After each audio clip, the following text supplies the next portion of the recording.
Welcome to the First Podcast, a podcast of First Baptist Church, Lake Butler, where the pastors gather to encourage and equip our church to engage the world with the gospel of Jesus Christ. Welcome to this episode of the First Podcast. I have a special guest with me. Dr. Denny Burk has served as a professor of biblical studies at Boyce College and Southern Seminary since 2008, coming up on 20 years. He's been a preaching pastor at Kenwood Baptist Church in Louisville since 2010, where I was a member from 2013 to 2017, and he is the president of the Council on Biblical Manhood and Womanhood.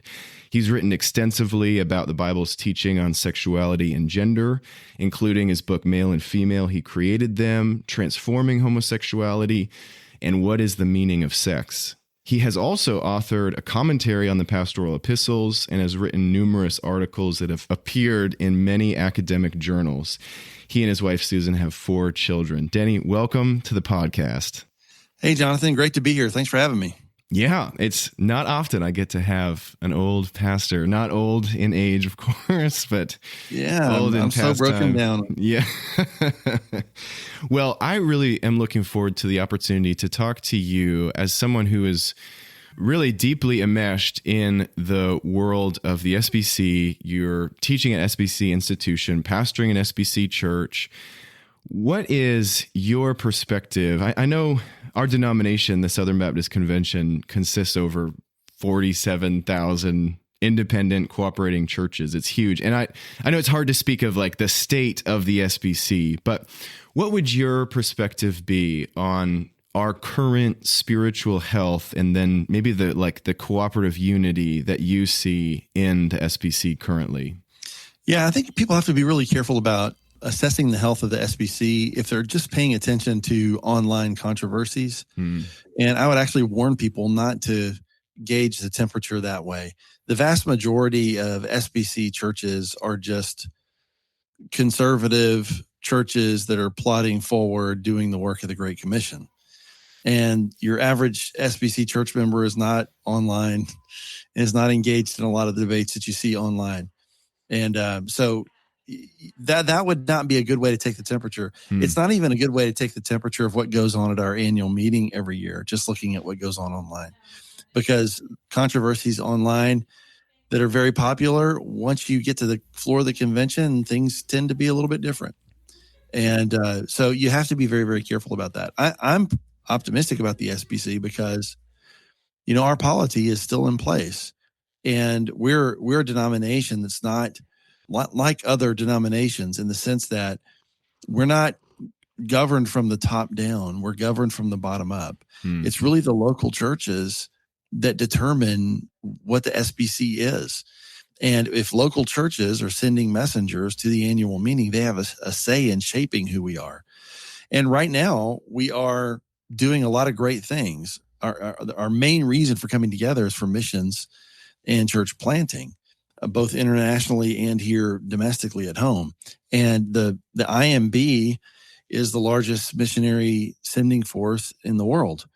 And we have over, I think, somewhere north of 3,500 missionaries spread out across the world. Now, how could you do that? No single church could sustain such an effort. And the beauty of the SBC is not that somebody in Nashville is telling all the churches what to do, but it's that all the churches are pooling their assets and sending out all these missionaries. Also, you have something like north of 3,000 domestic church planters as well. And so that work is going on. And then you've also got theological education. We've got 6 seminaries. And I teach at one of them. And at every single one of our seminaries, they all believe in inerrancy. They're all conservative. And nothing less than being conservative would be tolerated. So it's, these are wonderful schools, and I'm at Southern Seminary. I love it here. I would invite all your listeners to send all your ministry students here. Yeah, because I think it's a great place. So we're doing great work along those lines, and I'm really enthusiastic about the SBC. I'm grateful for the SBC. It's what I grew up in, and even for a time when I was in seminary, I considered not being SBC, and came back. And there, that was very intentional. I'm very glad that I did. Yeah. Could you help our listeners understand what creates the friendly cooperation between SBC churches? Like, what things do we need to say or agree to in order to be SBC? Yeah. So our cooperation is a confessional cooperation. So we have what we call the Baptist Faith and Message, which is the doctrinal statement that we all agree to as a basis for cooperating together. And we say we cooperate together because we're pooling our assets towards certain common goals. And those are, theological education and missions. And so, but we can't do that if we all don't believe, if we all don't have enough in common theologically to do that. Mm-hmm. For example, I have Presbyterian friends who believe the gospel and love the gospel. I can't do church planning with them because they baptize babies. And they're wrong about that. Mm-hmm. I love those guys, but they're wrong about that. And we're right about baptism. And I want to plant churches with people who believe in believers' baptism, right? And so we have to have a confessional consensus that takes into account all the necessaries for doing church together. And, one of those secondary issues is what we think about baptism. And so when you look at, and that's just one thing, but when you look at the Baptist Faith and Message, it gives us a theological basis for the mission that we have together. And listen, the SBC, may not be for everybody, but it's a broad Baptist confessional basis. And there are all different kinds of Baptists.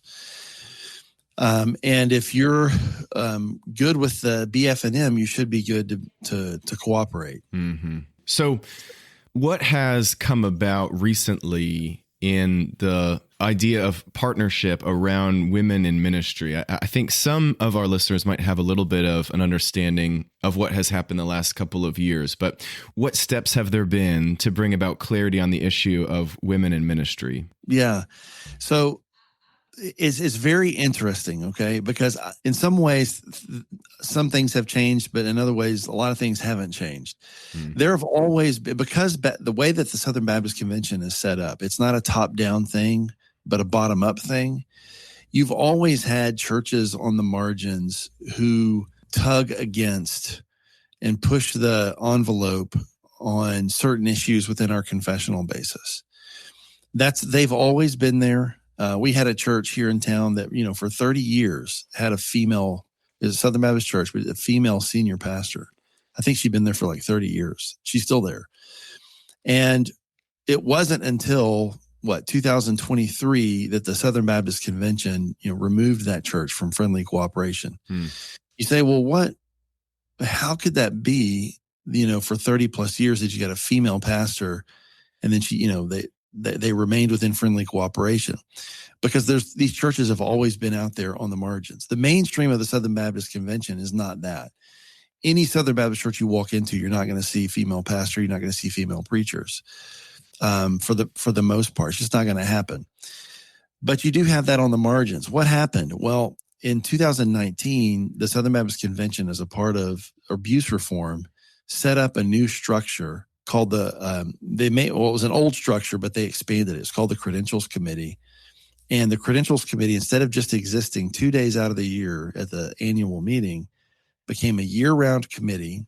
And they opened up a portal online, and anybody who wants to report any Southern Baptist church for being out of sync with our confessional statement, they can report that. And so the new thing that's happened is we have this new mechanism for reporting churches that some people may think are out of sync with our confessional basis. And so that started happening, 2019 happened, and then 2020 COVID happened. It shut us down for a year. And so it's been since 2020 that you started seeing all of these challenges that come to the floor of the convention, like Rick Warren in Saddleback, the church I just mentioned, the one Fern Creek with the female pastor. And you've seen all these controversies about churches with female pastors because now there's a mechanism to deal with it that wasn't there before. And it's been controversial because all these churches that are on the edges are starting to have to account for it. They're having to either say, we're going to stay in or get out or be challenged on the floor of the convention. And some of these churches have chosen just to self-select out.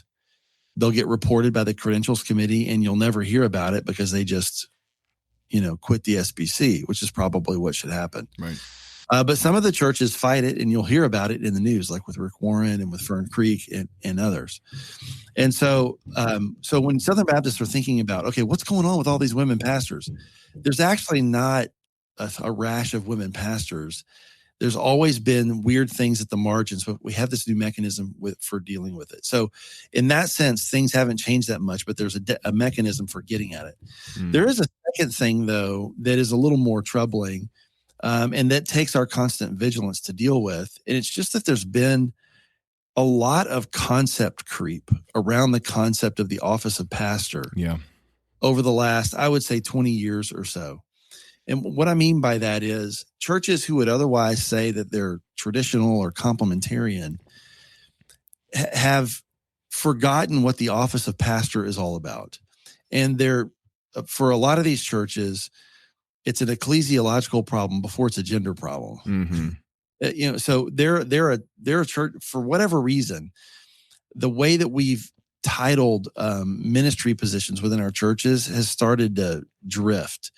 And so there are a lot of churches who are not trying to be egalitarian or liberal, but over time they added a person who was like their children's director, but they gave her the title children's pastor. Mm-hmm. Or they had a women's minister and they called her the women's pastor, something like that. And so it used to be when I grew up Southern Baptist. Did you grow up Southern Baptist? Yes, sir. Okay. Well, I grew up at Southern Baptist, and traditionally in Southern Baptist churches, you had a senior pastor, and then all these other associate positions were called ministers. Mm-hmm.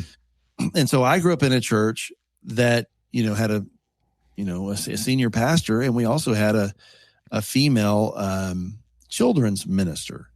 But something started happening, I'm guessing around the 2000s and forward, where instead of using the title of children's minister, you started seeing things like children's pastor, mm-hmm. which is not appropriate. Mm-hmm. And even with men who are inhabiting certain positions like youth pastor, it went from youth minister to youth pastor. And sometimes in certain churches, people were getting the title pastor who didn't meet the qualifications of pastor, even men. Right. And then you are also having women who are being called things like children's pastor or women's pastor. And of course, they don't meet the qualification for pastor because they're women. And so what I'm trying to describe to you here is not a self-conscious drive towards liberalism in those kinds of scenarios. It was like a concept creep around the idea of pastor, that you could just name all these associate positions pastor. And that's actually an error. Mm-hmm. It doesn't fit with our polity. It doesn't fit with our doctrinal basis. Our doctrinal basis, the Baptist Faith and Message, explicitly says that the office of pastor is an office and that it's limited to men as qualified by Scripture. And that's not just talking about senior pastors. That's talking about anybody with that biblical title mm-hmm. attached to them, because pastor is a biblical office. And if you don't think it's a biblical office, you really can't be a Baptist anymore. Right. So which was a part of the problem with like Rick Warren and some of those other churches. They were trying to make the case that pastor's not an office. It's a gifting. Mm-hmm. Elder's an office, but pastor's not an office. And so they were pulling apart what the Bible teaches are the same thing. Pastor and elder and overseer are three different terms for referring to the same office. Yep. And if you don't hold that, you're not a Baptist anymore. And again, that's an ecclesiological problem before it's a gender problem. Mm-hmm. And so a lot of these churches who have done that, who've just sort of drifted into this weird titling, this is because of these controversies, they're having to reconsider that. And what I'm hoping and praying for is that the churches who are still trying to be theologically complementarian, but have had some concept creep on their titles, I'm hoping they'll just self-correct. Yep. And I think that some of them have. I mean, there's a real prominent example just this year, right before the convention. It was going to be a controversy for a church in Arlington, Fielder Church. They had labeled some of their female staff members pastors. That was controversial, so they renamed them shepherds, but that's the same thing as pastor. And so it was still controversial, but they actually came back and took away all of those pastor/shepherd titles and just gave them more appropriate titles. And they've been making the case that they're not functioning in any kind of an elder way, the ministry assignments like a children's pastor or whatever, and they weren't preaching to the gathered assembly. And so they fixed their titling, which I think is a good move. And I'm hoping that more churches where they've had concept creep will do that.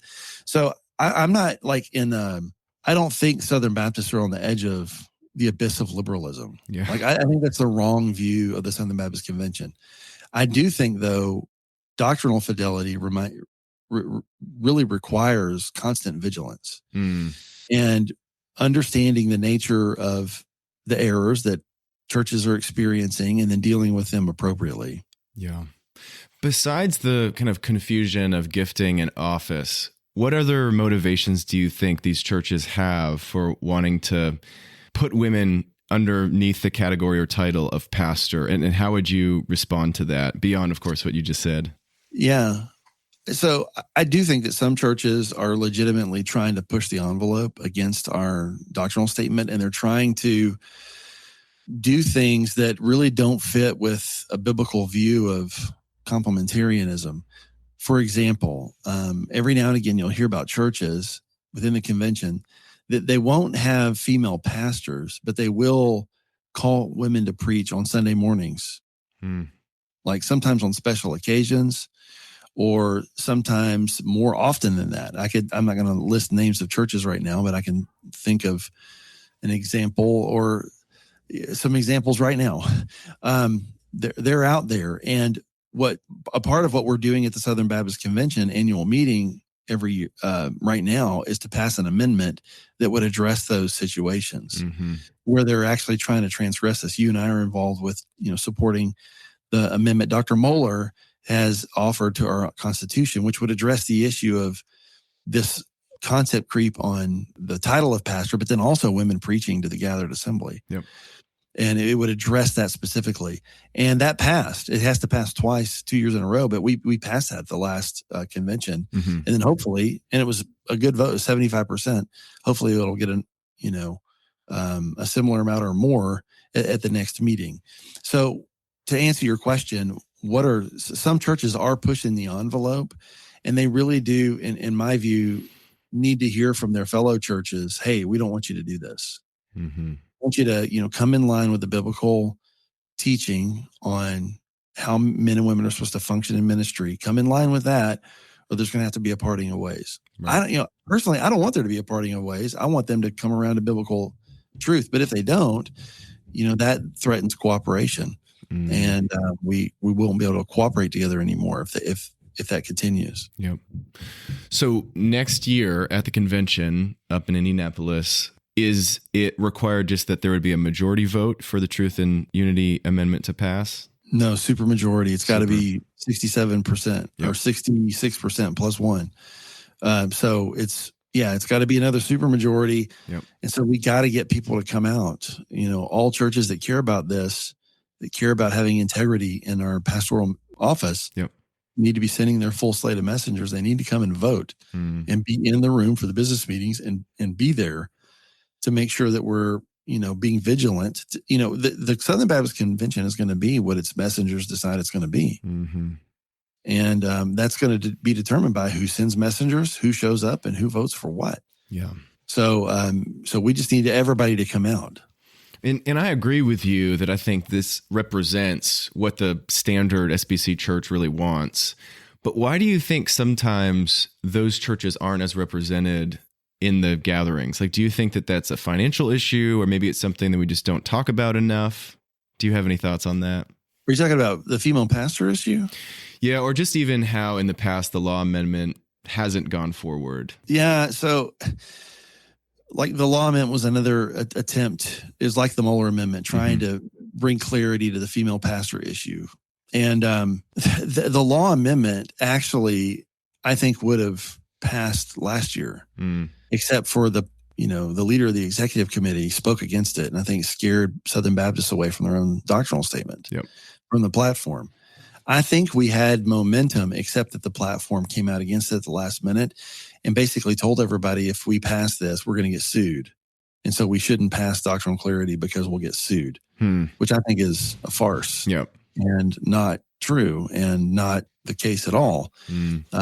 We have doctrinal clarity on all kinds of things. We've amended our Constitution in a similar way previously, and threats of lawsuits didn't keep us from doing it. We added the LGBTQ exclusion in the 90s. And so I'm saying this is 30 plus years now of having that. And so I just don't think that objection is any good. So you've had some pushback against the law amendment, but I'll say this, even those who are pushing back against measures like the law amendment, if you press them on their theology, it's not that they're trying to advocate egalitarianism.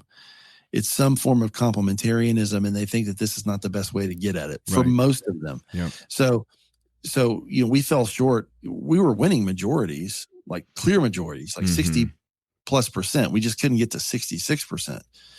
And when it came to actually dealing with churches with female pastors, when those votes have come up, like an actual church with a female pastor, and the conventions had to vote on it, they voted very consistently around 90% or more.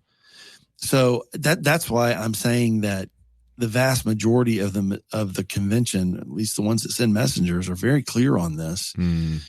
And even what may have been the largest church in the Southern Baptist Convention, Saddleback, that vote was like 88%. Even after Rick Warren stood on the floor and made his case, he still got voted out, 88%, the church.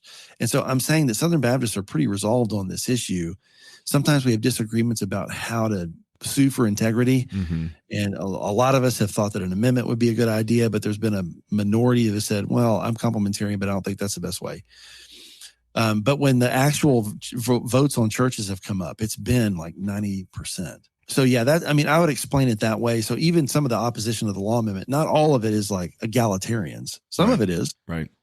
We do have those people around the edges, and their votes get registered, but they're just a very tiny minority, which is why we got to show up and keep being the overwhelming majority. Yeah, absolutely. Well, that's been very helpful to think through. Thank you for your comments there. For our people, I also want them to know that you were part of drafting the Nashville Statement, which was part of what we've gone through as a church through our Sunday school. And we have really, I think, been helped by the clarity that it brings to our understanding of what is the current climate of gender and sexuality and how our biblical response should be. And I'm just curious if you would maybe add any word of encouragement to those who are thinking through these issues and just wanting to be faithful about the current cultural winds just seem to keep battering against us. Why do you think now is such an important time to hold the line on these types of issues? Yeah, well, I'm really encouraged to hear that your church has been studying that. Did you guys adopt it officially? We went through the Danvers and Nashville Statement in order to prepare them for adopting it. So we will be voting on that in the coming months. All right. Yeah. Our church adopted both of those as well, not too long ago, in the last couple of years, I think. I do think it's absolutely critical right now because, man, there's strong headwinds and headwinds that 30 years ago you couldn't have anticipated, or even, 15 years ago, that there would be such confusion in our culture about what a man is and what a woman is. Yeah. The transgender challenge in the ambient culture has been real. And I think a lot of evangelicals were caught flat-footed. They didn't know how to think through the categories or to address this because it's presented to them as like a medical issue. This person is a transgender because they have an identity that's at odds with their body. And some people would just have that.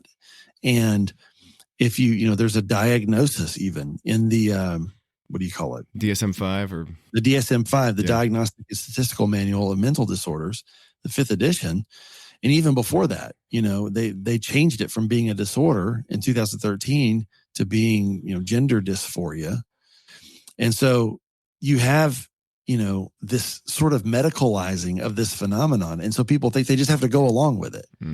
It's like some people have brown hair, some people have blonde hair, and some people, their gender identity doesn't match their body. That ideology has just crept in all over the place. And so the reason we did the Nashville Statement was to give a confessional resource to churches and Christian groups that would be faithful to Scripture and that would speak to these current challenges. Because a lot of our confessions, surprise, surprise, historic confessions don't address this. Because in previous generations, these weren't challenges. They didn't have disputes about the definition of marriage. They didn't have disputes about what a man is, what a woman is, or whether or not homosexual activity was a sin or not. And so the Nashville Statement is addressing all three of those issues and trying to provide a resource for churches and ministries so they can have confessional fidelity and be faithful to Scripture.